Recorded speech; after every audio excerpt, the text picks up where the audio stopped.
और अब वक्त 1 मिनट पूरी रिपोर्ट का हो चला है। धर्मनगरी कुरुक्षेत्र से एसजीपीसी की अगुवाई में वैशाखी पर्व पर गुरु नानक देव जी के जन्म स्थान ननकाना साहिब के लिए सिख यात्रियों का जत्था रवाना होगा। पाकिस्तान ने हरियाणा प्रदेश से 106 भारतीय सिख तीर्थ यात्रियों को वीजा जारी किया है।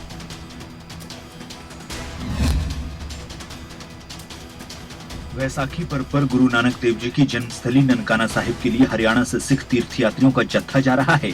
11 अप्रैल को 106 यात्रियों का जत्था पाकिस्तान जाएगा। पाकिस्तान ने हरियाणा प्रदेश से सभी 106 सिख यात्रियों के लिए वीजा जारी किया है। आपको बता दें कि 11 अप्रैल को जत्थे के जाने से पहले कुरुक्षेत्र के ऐतिहासिक गुरुद्वारा छठी पातशाही में सभी यात्रियों को पासपोर्ट सौंपे जाएंगे। वैसाखी पर्व पर पाकिस्तान ने भारतीय सिख तीर्थ यात्रियों को वीजा जारी किया है। इसके साथ ही यात्री 12 से 21 अप्रैल तक अलग अलग गुरुद्वारों में पूजा अर्चना करने के लिए पड़ोसी देश का दौरा करने जा रहे हैं।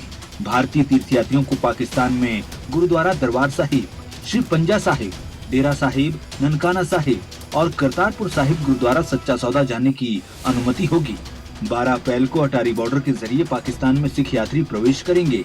कोरोना काल के बाद भारी संख्या में सिख तीर्थ यात्रियों को गुरु धामों के दर्शन करने का सौभाग्य प्राप्त हो रहा है। बंटवारे के बाद कई ऐसे तीर्थ स्थल थे सिखों के जो पाकिस्तान में चले गए। अब ऐसे में 106 ये तीर्थ यात्री दर्शन करने के लिए जाएंगे। आगे बढ़ते हैं। भले ही मंडियों में अभी गेहूं की आवक रफ्तार ना पकड़ रही हो, लेकिन पलवल में गेहूं की सरकारी खरीद सुचारू रूप से की जा रही है और किसान भी मंडियों में व्यवस्थाओं को लेकर संतुष्ट हैं।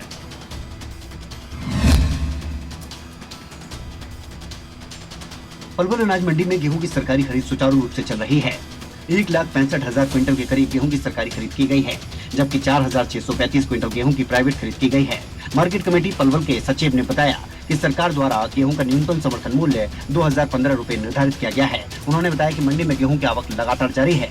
गेहूं की खरीद को लेकर मार्केट कमेटी द्वारा पुख्ता इंतजाम किए गए हैं। गेहूं की खरीद एजेंसी हरियाणा वेयर हाउस, खाद्य एवं आपूर्ति विभाग और FCI द्वारा की जा रही है। गेहूं की परचेज के बाद गेहूं का उठान भी शुरू कर दिया गया है ताकि किसानों को कोई परेशानी ना हो। उन्होंने किसानों से अपील की और कहा कि गेहूं की फसल को सुखाकर लेकर आएं। किसानों से तो मेरी यही अपील है कि वो अपना गेहूं साफ लाएं, साफ करके लाएं। और वैसे तो गेहूं सारा सूखा ही आ रहा है, हमने भी देखा। बाकी अब तक जो गेहूं की खरीद है वो 1,65,722 क्विंटल हो चुकी है, जिसमें से 1,33,564 क्विंटल पलवल में और 32,158 क्विंटल खरीद के लिए धरती में। 1 अप्रैल से चल रही गेहूं की सरकारी खरीद को लेकर किसान कहीं संतुष्ट हैं तो कहीं असंतुष्ट भी नजर आ रहे हैं, लेकिन पलवल से अच्छी तस्वीर निकलकर सामने आई। उधर कुरुक्षेत्र में एक बार फिर चोरों के हौसले बुलंद नजर आए। 20 लाख से भरे पंजाब नेशनल बैंक के ATM को अज्ञात चोर उखाड़ कर फरार हो गए और किसी को भनक तक नहीं लगी।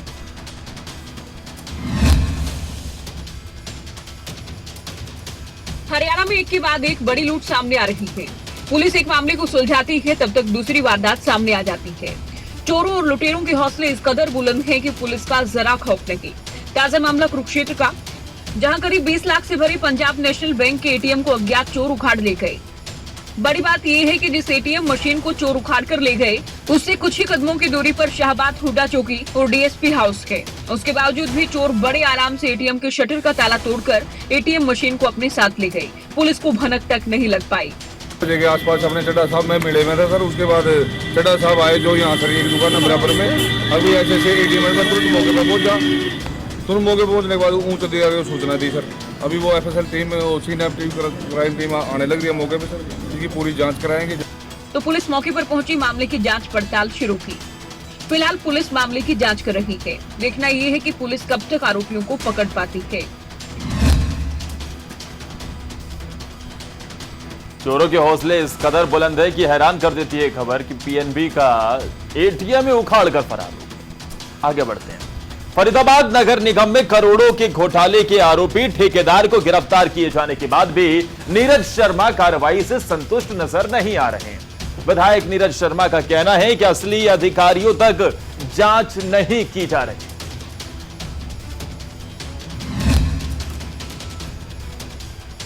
विजिलेंस की टीम ने फरीदाबाद नगर निगम में हुए करोड़ों रुपए के घोटाले के आरोप में आरोपी ठेकेदार सतवीर को गिरफ्तार कर लिया है। मामले में आगे की जांच जारी है। लेकिन फरीदाबाद एनआईटी से कांग्रेस विधायक नीरज शर्मा इस कार्रवाई से संतुष्ट नजर नहीं आ रहे। उनका कहना है कि विजिलेंस की टीम ने इस मामले में चपड़ासी तक को आरोपी बनाया है। ये सोचने की बात है कि आखिर चपड़ासी किस तरह करोड़ों के घोटाले में भूमिका निभा सकता है। ये केवल बड़े अधिकारियों को बचाने की कोशिश हो रही है, जिसे वो कामयाब नहीं होने देंगे। नीरज शर्मा ने कहा कि वैसे तो विजिलेंस में काफी काबिल अफसर हैं, फिर भी अगर उन्हें किसी भी तरह के सबूत की आवश्यकता है तो वो विजिलेंस को सबूत मुहैया करवाने के लिए तैयार हैं। हालांकि वो सबूतों को विधानसभा में भी दे चुके हैं। फिर भी विजिलेंस से कहीं चूक हो रही है। वैसे तो विजिलेंस डिपार्टमेंट में एक से एक बड़े अधिकारी बैठे हैं और उनको लगता है कि हम कहीं किसी चीज़ से चूक रहे हैं। मेरे पास सारे कागजात हैं, जब चाहे मैं उनको ऑफिशियल देने को तैयार है, उन ऑफिशियल में दे भी चुका हूं।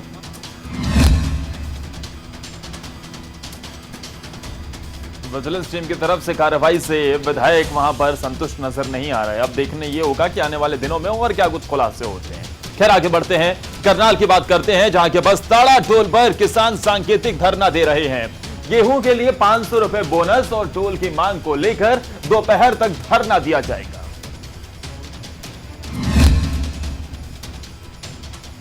करनाल के बस्ताड़ा टोल पर किसान एक बार फिर धरना दे रहे हैं। इस मौके पर जिला प्रधान अजय राणा ने बताया कि गेहूं का उत्पादन बहुत कम हो रहा है। ऐसे में सरकार से मांग कर रहे हैं कि किसानों को बोनस देकर मदद की जाए, इससे किसानों को मदद मिल जाएगी। वहीं दूसरा 15 किलोमीटर के एरिया में टोल फ्री होना चाहिए। किसान गुलाब सिंह ने बताया कि अब की बार फसल का झाड़ बहुत कम है। 500 रुपए बोनस की किसान मांग कर रहे हैं। विदेशों में 4000 रुपए सरकार गेहूं बेच रही है, तो किसानों को भी 500 रुपए दिया जाए। आने जाने का टोल लिया जा रहा है, जिसे बंद किया जाए और पर्ची सिस्टम शुरू किया जाए। किसान अपनी मांगों को लेकर शांतिपूर्वक तरीके से दोपहर तक आंदोलन करेंगे। इस दौरान टोल को भी बंद रखा जाएगा। अब की बार फसल का झाड़ बहुत कम है जी। 500 रुपया हमारे राष्ट्रीय अध्यक्ष गुरनाम सिंह चढ़ूनी द्वारा मैसेज आया था कि गेहूं का 500 रुपये किसानों को बोनस मिलना चाहिए। जब विदेशों में 4000 रुपये गेहूं बेच रही है सरकार, तो किसानों का भी हक बनता है कि इनको भी बोनस दिया जाए। किसानों का ये धरना एक बार फिर से जारी है। टोल को फ्री करवा दिया गया है। अब इनकी मांगों की ओर सरकार की ओर से ध्यान दिया जाता है। किस तरीके का आश्वासन मिलता है, ये देखने वाली बात होगी, या फिर यह आंदोलन आगे और बढ़ता हुआ दिखाई देगा। तो वहीं अब आगे बढ़ते हुए बात बल्लभगढ़ की करते हैं, जहां स्वास्थ्य विभाग की टीम एक्शन मोड में नजर आई। टीम ने पनीर भंडार पर छापा मारा। इस दौरान टीम को कुछ खामियां मिली, जिसकी जांच लगातार जारी है।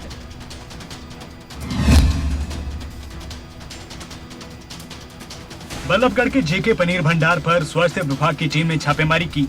यहाँ कुछ सामानों के बिल भी बरामद नहीं हुए। स्वास्थ्य विभाग की टीम ने छापेमारी कर लगभग 1000 किलो पनीर, 100 किलो खोया, पैक्ड घी, मिल्क फूड आइटम यहाँ मिला। पनीर के सैंपल कलेक्ट कर जांच के लिए भेजे गए हैं। कोई खामी मिलती है तो एक्शन होगा। फिलहाल पनीर के सैंपल जांच के लिए भेजे गए हैं।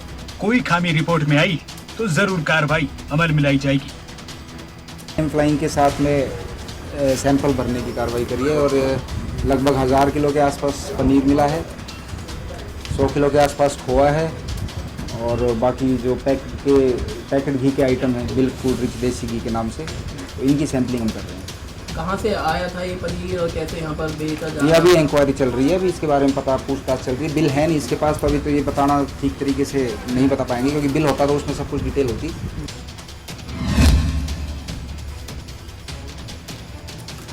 तो मिलावटखोरों पर यह एक्शन लगातार जारी है। क्या खुलासे होते हैं, क्या वाकई इसमें मिलावट थी, ये जांच के बाद खुलासा हो पाएगा। उधर सीएम फ्लाइंग सहित 5 विभागों ने संयुक्त रूप से एक बैटरी फैक्ट्री पर छापा मारा। फैक्ट्री में कई अनियमितताएं पाई गई। फैक्ट्री संचालक के नाम नोटिस जारी कर दिया गया है।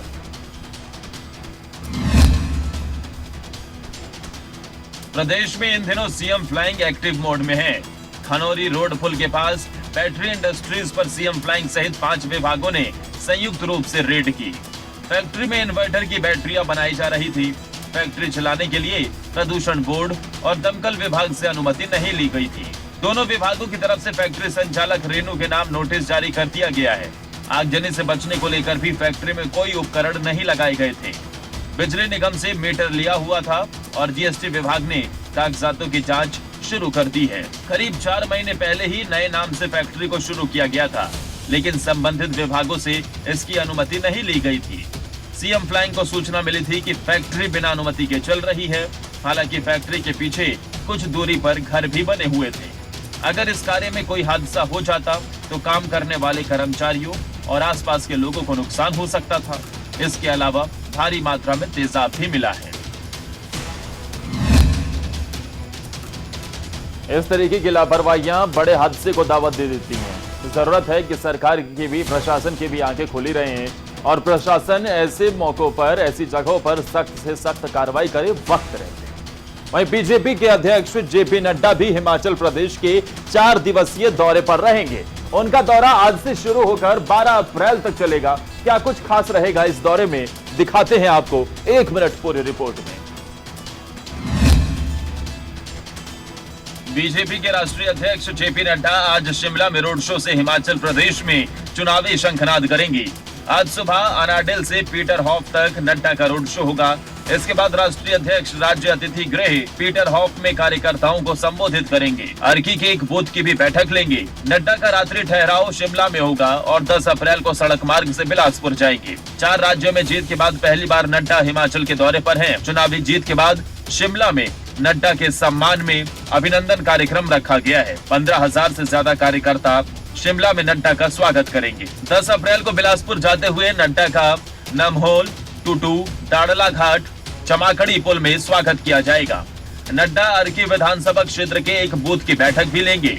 प्रदेश बीजेपी ने नड्डा के आगमन को भव्य बनाने की तैयारियां पूरी कर ली हैं। होटल पीटर हॉफ को भगवा रंग में रंगा गया है। रोड शो वाले रास्ते को होर्डिंग, बैनर और बीजेपी के झंडों से सजाया गया है। तो बीजेपी के राष्ट्रीय अध्यक्ष जेपी नड्डा हिमाचल में चुनावी शंखनाद करने वाले हैं और ऐसे में वहां पर जनसभा को संबोधित भी करेंगे। आगे बढ़ते हैं। बिलासपुर में तेज रफ्तार टिप्पर और कार के बीच जबरदस्त भिड़ंत हो गई। हादसे में बहना जट्टा के युवक और युवती की दर्दनाक मौत हो गई। वहीं जबरदस्त टक्कर लगने से कार भी पूरी तरह से क्षतिग्रस्त हो गई। बिलासपुर में आए दिन वाहनों की ओवर स्पीड हादसों का कारण बन रही है। ऐसे में कई बार लोगों को अपनी जान से हाथ धोना पड़ता है। ऐसा ही कुछ औहर के समीप हुए हादसे में हुआ, जिसमें एक युवक और युवती ने अपनी जान गंवा दी। दरअसल ऋषिकेश की तरफ जाते समय उनका टिप्पर के साथ एक्सीडेंट हो गया। स्थानीय लोगों ने इस हादसे की जानकारी 108 नंबर पर दी, जिसके बाद दोनों को घुमारवीं अस्पताल ले जाया गया, जहां डॉक्टरों ने उन्हें मृत घोषित कर दिया।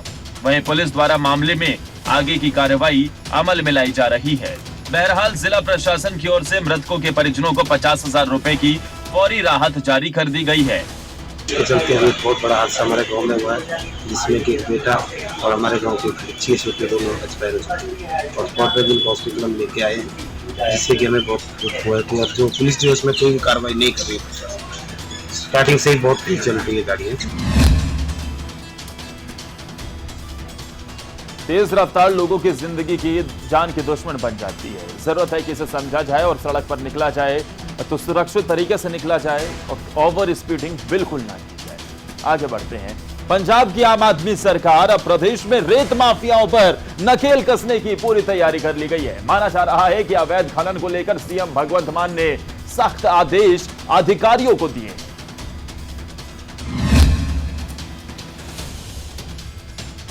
पंजाब के मुख्यमंत्री भगवंत मान लगातार एक्शन मोड में नजर आ रहे हैं। मान एक के बाद एक अलग अलग मुद्दों पर अधिकारियों के साथ बैठक कर रहे हैं और उसके बाद पंजाब को लेकर कई सारी घोषणाएं भी कर चुके हैं।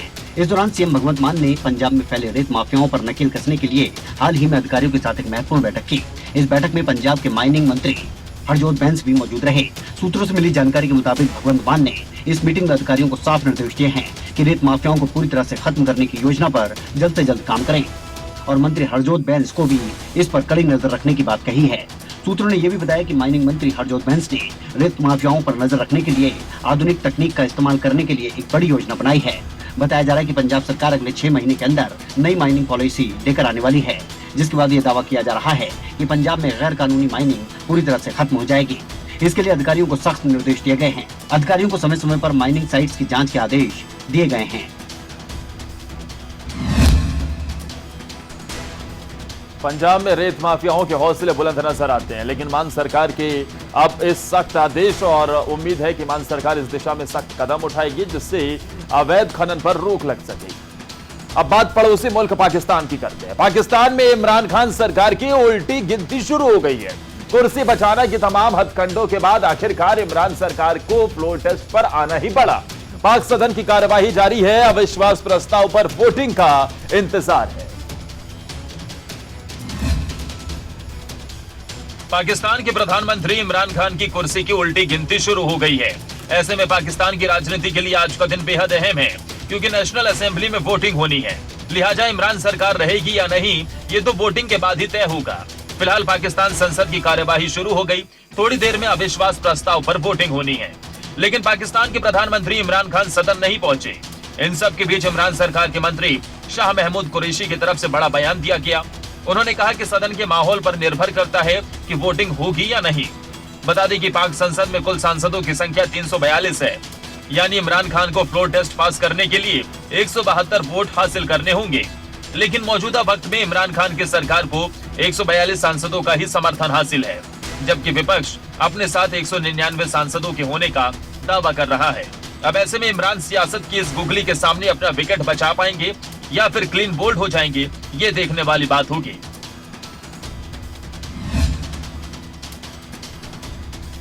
इमरान खान सरकार की उल्टी गिनती कहीं ना कहीं शुरू हो चुकी है। 12:30 बजे तक पाक संसद की कार्यवाही को स्थगित किया गया। पाकिस्तान की संसद 12:30 बजे के बाद फिर से चलती नजर आएगी और अविश्वास प्रस्ताव पर वोटिंग होती हुई भी दिखाई देगी। रूस यूक्रेन के बीच युद्ध ऐसा कि समाप्त होने का नाम ही नहीं ले रहा। रूस लगातार यूक्रेन पर हमले कर रहा है, तो रूस पर दुनिया भर की तरफ से लगातार प्रतिबंधों का दौर भी जारी है। ऐसे में कहीं ना कहीं मुश्किलें पूरी दुनिया की बढ़ती हुई नजर आ रही है। और इसी के साथ 1 मिनट पूरी रिपोर्ट में फिलहाल के लिए इतना ही, लेकिन खबरें अभी तक पर खबरों का सिलसिला आगे भी जारी रहेगा।